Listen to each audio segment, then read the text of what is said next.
Welcome classic rock fans to a worst to best, or a ranking video, a re-ranking in fact. Now my original Jethro Tull worst to best has been very popular. It's gained about 120,000 views or thereabouts. So I figured I might be interested after this significant passage of time to revisit these albums. I spent the last 7 days or so re-listening to all these records to see if my feelings about them are still the same. And also, of course, the Jethro Tull ranking has to change due to the insertion of the Zealot Gene. So before we get into it, I urge you to click like and subscribe and do all that stuff, and check some of the listings below this video. Become a Patreon, why not? There's a fine body of work on there now. It's all good, or even just check the Facebook page. It's all about connection, isn't it? So enough of this flim-flam, let's get on with the list, shall we? Number 21, formerly at number 20, of course, still at the bottom of the pile for me, is JethroTull.com from 1999. As I originally said, there's some wonderful guitar parts on here by Martin Barr. However, one waggish critic has said that he feels this album is nothing more than an advertisement for the band's newly formed website. And I must admit, I can't help but feel that maybe some of the better songs were put aside for Ian Anderson's solo project, The Secret Language of Birds, where this album perhaps is made up of a lot of fluty offcuts. Number 20, formerly at 17, is Under Wraps from 1984.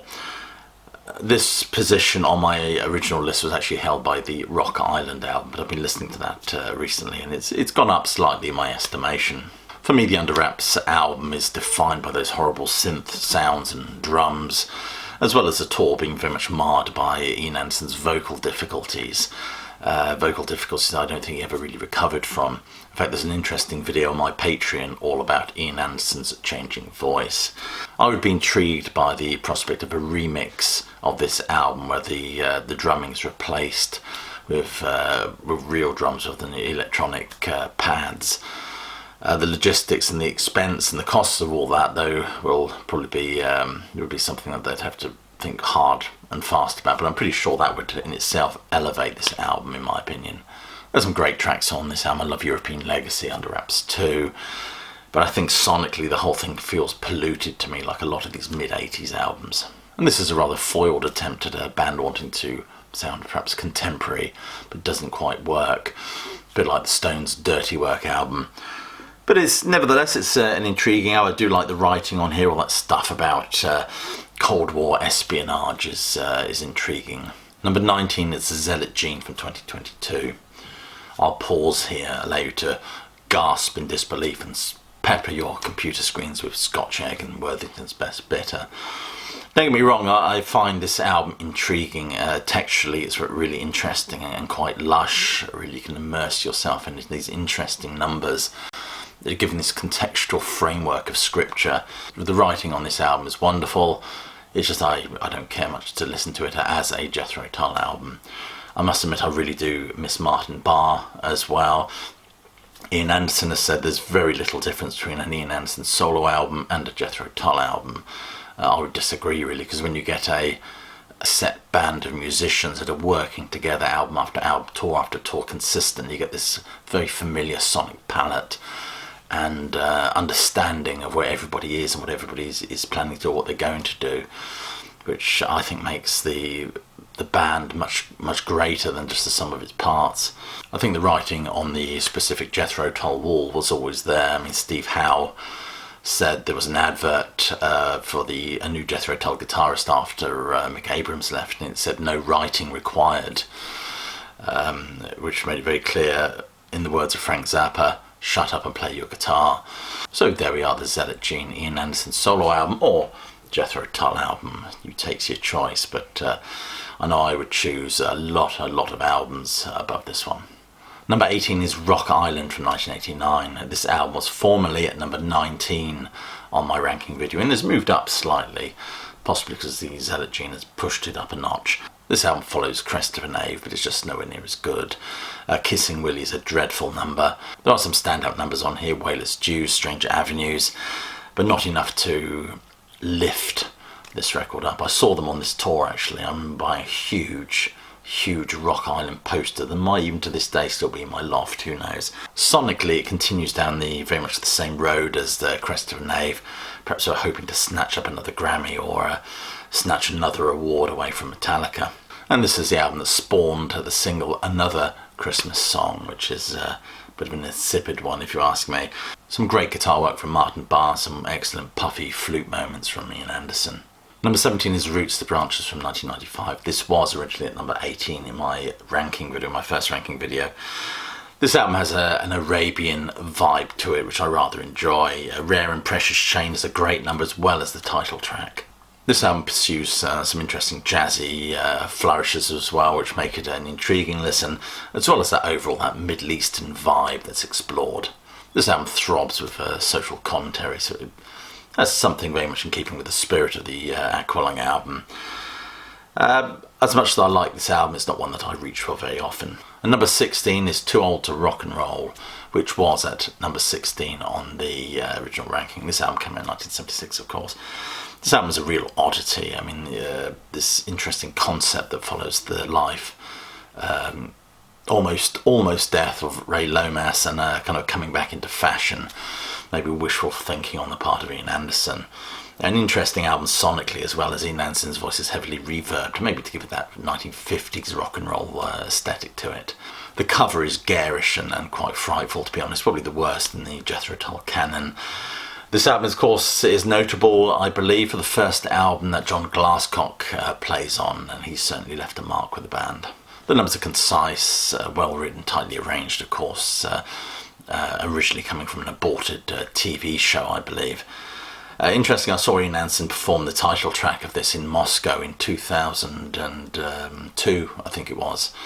I was working over there as a teacher, and he did this one in concert. When he got to the chorus, there was a backing track that played him singing the chorus, and he just mimed over it. And I just thought, if your voice is as such where you cannot sing that song, then is it really worth including in the set list? I mean, it's hardly Aqualung or Locomotive Breath, is it? But there we are. Anyway, Too Old to Rock and Roll, number 16, still at number 16. Number 15 is Catfish Rising, formerly at number 14. This album is often lumped in with those Tull 80s, 90s albums. It becomes a kind of sonic splodge of records that people refuse to listen to or to see the nuance of, which is a shame actually, because there's some wonderful material Tull did in the 80s and 90s, in my opinion. But hey, you know, they tried to do something different from that metallic vibe that they'd pursued on the previous two albums. Maybe they were getting bullied by Metallica, who knows. Much rawer blues sound, and the melodies on this album are quite distinctive in some respects. Martin Barr, guitar work here is solid, not as flamboyant as some of the previous albums, but nevertheless it does a job perfectly for the overall sound they were looking for on this record. And like all Jethro Tull albums, there's a few eclectic influences on here. Some of the standout tracks are Still Loving You Tonight, A Tall Thin Girl, which has a very Eastern feel to it, which, you know, reminiscent of, wouldn't be out of place on Roots to Branches. Sparrow on the Schoolyard Wall is also a standout number. Number 14 is the Tull debut album. This was at number 15 on the original ranking. This album, of course, came out in 1968. This album owes much more to the world of blues and the very idiosyncratic sound that would define Tull as a band on their follow-up album. Song for Jeffrey is a delight. It's an excellent example of psychedelic blues. And this is, interestingly, the one Tull album, apart from the Zealot Gene now, of course, not to feature Martin Barr. I mean, it has Mr. McAbrams is all over this record. His identity is it very much oozes from every vibe. But not a wonderful, influential album, a very important album in the Jethro Tull canon, but certainly not my favourite. Number 13 is A from 1980, which was at number 13 on my original ranking video. Many of you will be quite horrified that I've ranked this above this was, but I rather have a soft spot for this record. I rather enjoy this album. I prefer the material live, to be honest with you, rather than the studio album, which sounds a bit thin to me at times. The new remaster or remix by Stephen Wilson has elevated this record sonically, as far as I'm concerned. But it was Ian Anderson's wish to experiment with new musical technology. It was supposed to be, Anderson was supposed to be a solo album, but under pressure from Chrysalis Records, he eventually released it as a Jethro Tull album. So kind of had a new lineup of Jethro Tull foisted upon him and us. I think he went on to say that he never actually disbanded that classic lineup of Tull. He just wanted to do this solo album, which kind of merged into a new lineup of the band. A lot of standout moments on this record. Black Sunday, of course, especially live, is outstanding. I love Falling Down Flyer. And Working John, Working Joe is one of my favourite tracks of this record, which I think existed in demo form as far back as 1976. So no change for the A for Anderson album. Number 12 is Broadsword and the Beast, formerly at number 11. This album came out in 1982. Wonderful album that blends folk elements mixed with these kind of electric soundscapes, if you will. It works perfectly, I think. It's a wonderfully atmospheric record. And let's not forget the absolutely stunning artwork by Ian McCaig. This album operates perfectly within the paradigms of what Jethro Tull is. You get those archetypal Tull motifs, whatever they are. And it plays along with this rather folky aesthetic, as well as incorporating some newer electronic sounds and production techniques to create a very specific vibe for this record. Like you, I'm really looking forward to the deluxe edition, which should be out this year, with loads and loads of extra stuff. Number 11 is Stormwatch, formerly at number 10. This album came in 1979. This album doesn't live up to the brilliance of its predecessors, its other two albums in the trilogy. I say trilogy, I'm not even sure that Ian Anderson acknowledges any idea of a trilogy, really. Just it was the next album, perhaps. But nevertheless, there's a thematic link that I reach for. I don't know if it's there or not, but you get the idealised past with Songs from the Wood, and a very apparent present looked at with Heavy Horses, to a rather ominous future explored on this album. Even the title of the album, Stormwatch, has a very ominous feel to it. The songs can be rather dour, full of threat as well as longing, and it kind of characterises this record. This album does have Dark Ages, which is a remarkable song, and Dun Ring Hill, which is a lovely track that they dusted off for the Crest of Knave tour, I was pleased to see.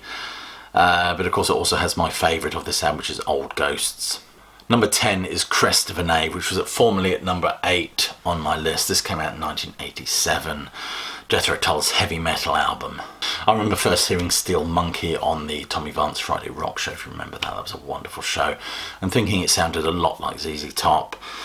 But it was interesting. Of course, Anderson had, following on from his vocal issues with the Under Wraps tour, everything is recorded in seems like a lower key, so he could sing them more comfortably, giving the vocals a very husky, almost spoken quality to them, and that combined with the crisp sound of Martin Barr's guitar. A lot of critics said they were trying to sound like Dire Straits, capitalising no doubt on the success of their Brothers in Arms album. It is certainly true that his voice had changed by the time we got to this album, but for me the quality of his voice is often in the character and expression rather than the range and volume. Mind you, didn't stop them opening the set with Songs from the Wood on that tour, and what a wonderful, wonderful t-shirt we got as well. Number 9 is Minstrel in the Gallery, formerly at number 12, so this one has been lifted up a little bit. Rolling Stone magazine said this is Jethro Tull's Elizabethan Boogie, which signifies little and delivers less. Ouch. The recording of this album is very low-key, and it's a shift away from the very, I would say, almost radio-friendly vibe that we got with Warchild. Recorded mainly in France, I believe on the French Riviera, I don't know, probably to avoid tax, I suppose. But it's a beautiful work, from the delicate acoustic playing to the wonderful Joseph Nash painting on the front. A million miles, of course, from the conceptual bombast we got with Thick as a Brick and a Passion Play, as well as, of course, the more digestible chunks that we got on the Warchild album from '74. Number 8 is the Warchild album from 1974. Now, this formerly occupied the number 9 slot on my previous list. I love the way this record starts with that siren. It reminds me of Black Sabbath's War Pigs without the coke and menace. Instead, we get a lovely jangle of a cup of tea and the crisp snap of a morning newspaper. I love the way Anderson makes the analogy on this album between warfare and everyday commerce, which was rather intriguing and clever. Of course, this album was formed of the aborted plan to make a film called Warchild, a musical fantasy, which is actually based on the Passion Play album, I believe. We return more to conventional song structures on this album. Some people say that's because Passion Play received such a critical mauling, but Ian Anderson has said that they just wanted to go back to performing individual songs and rather having to remember these lengthy conceptual pieces, performing them live on stage.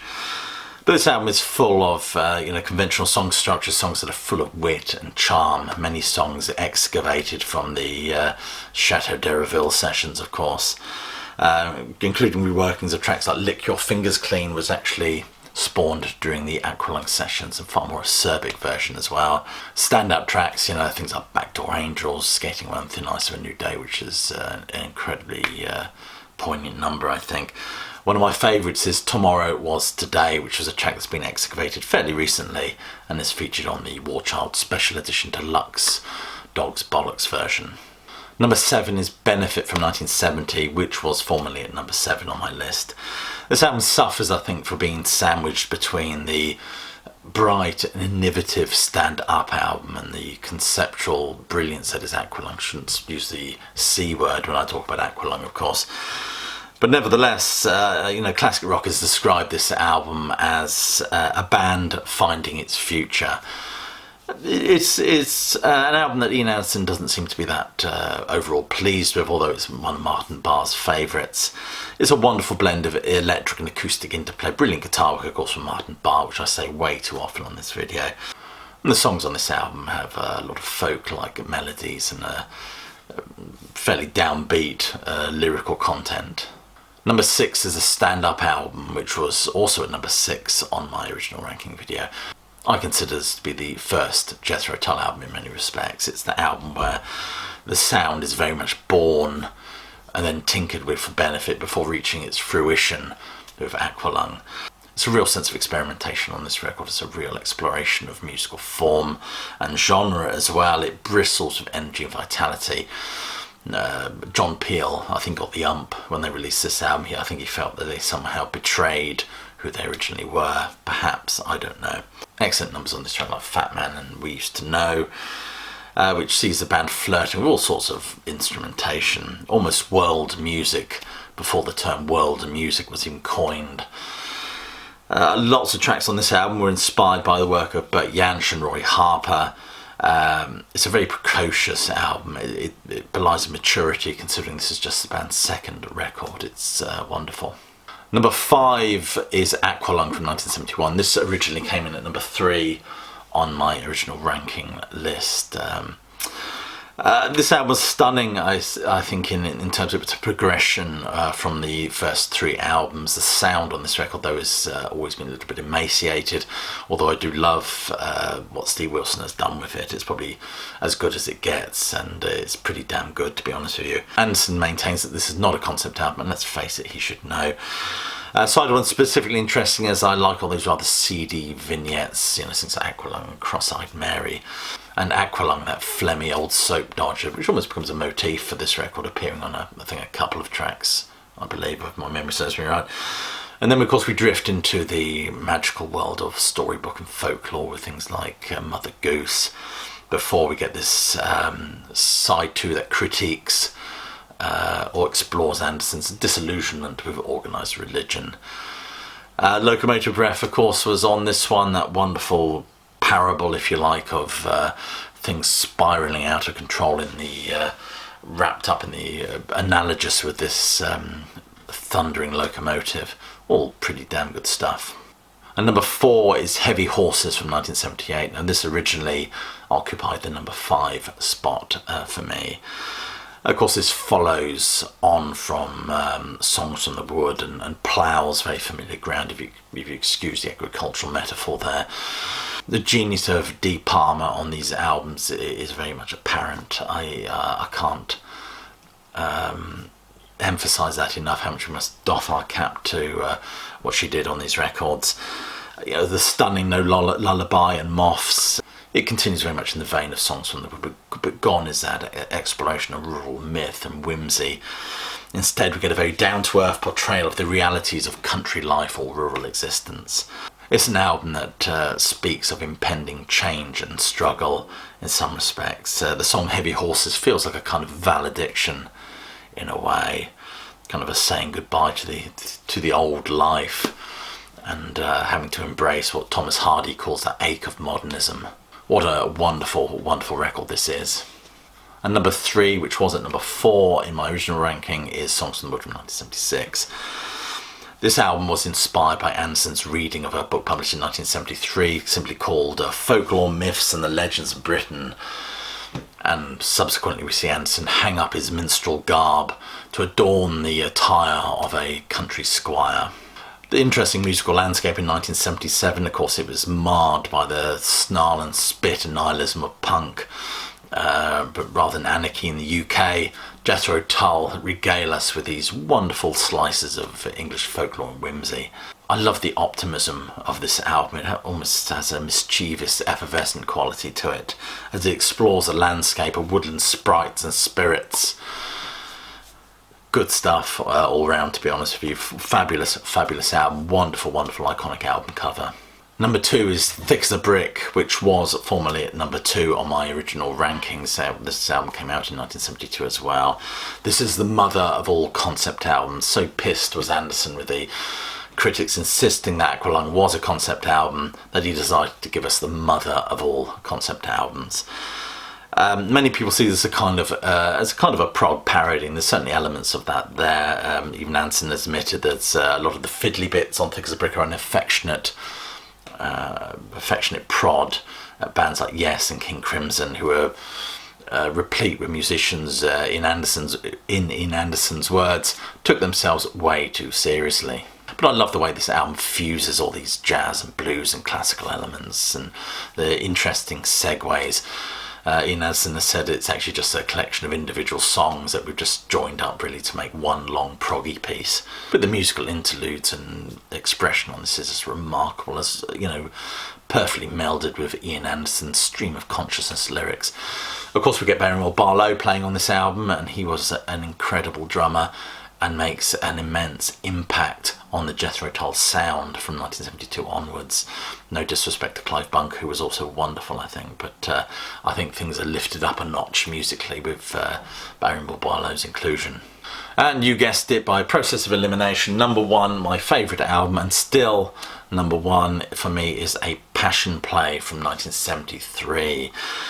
Many Jethro Tull fans view this as a kind of divisive album in some respects. It's Tull's topographic oceans, if you will. But I love the theatrical conceit with this album broken up into different acts, and the wonderful programme, the theatre programme you got with the original vinyl edition. It's such a lavish programme. It's so theatrical, in fact. Of course, the original idea of A Passion Play was a medieval construct which explores the life, death and passion of Jesus Christ, whereas Ian Anderson explores the life, death and resurrection of Ronnie Pilgrim. His very name taken from that 17th century John Bunyan spiritual, A Pilgrim's Progress. But this, of course, traces the progress of Ronnie Pilgrim from his death on the Fulham Road to the fiery nether regions at the foot of the stairs. This is my go-to Tull album. I never tire of listening to it. Its complexity and just downright weirdness is just compelling, and I rope these in with the original Chateau d'Ereville recordings. You combine all those as a package, and this is just wonderful, wonderful stuff. Of course, the release of some of the Chateau d'Ereville recordings in 1988 for Tull's 20th anniversary box set, amusingly dubbed the Chateau Disaster tapes by Ian Anderson, is also intriguing, but it's of its time. A very 1980s reverb on Anderson's voice gives it an otherworldly feel, as well as added some extra passages and things like that. I rather like that it's still available on the Strange Case. I can't remember what that compilation album that put it out in a few years later in the 90s. It slipped my mind. But I also like what Steve Wilson has done with those recordings. Very stark feeling, very much in keeping with the sonic aesthetic of the time, I guess. Anyway, I waffle on as usual. This is my favourite Tull album. It's still my favourite Tull album. A lot of you could give me a lot of shit about this, but it's is just one that I often listen to from beginning to end, including all those associated recordings. Anyway, I hope you enjoyed that video, and if you're still watching, you haven't switched off, I want to thank you for doing just that, and maybe you could go a stretch further and consider the ways you could support this channel by looking at the links below this video and just subscribing. Maybe that would be a start, wouldn't it? But I'll end, as I always do, by hoping you're safe and well, COVID free, but more importantly that you keep listening